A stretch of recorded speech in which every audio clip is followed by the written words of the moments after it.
বাড়ির থেকে মানে রাজশাহী থেকে ভাই আম পাঠাইছে, গাছ থেকে পেরে প্যাকিং করে তারপরে পাঠাইছে।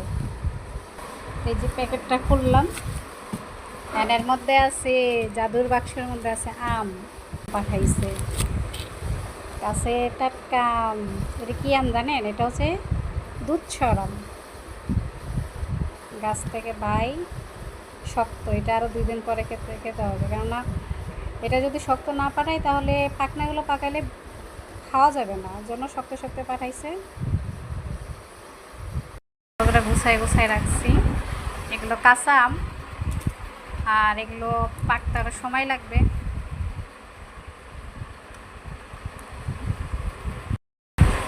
ভরে ভরে রাখছি, এই যেখান থেকে বের করে করে এই জায়গায় রাখছি।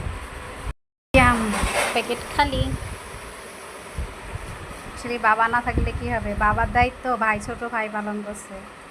এটা বাড়িতে গিয়ে এবার আম খাইতে পারি না ঠিক মতন, যেহেতু বাড়িতে গেছিলাম, আর ওই টাইমে আসলে আম ওরকমভাবে রাজশাহী থেকে নামে নাই, গাছ থেকে নামে নাই। তারপর যতটুকু নামছি, যেহেতু গোপালভোগটা খেতে পারছি।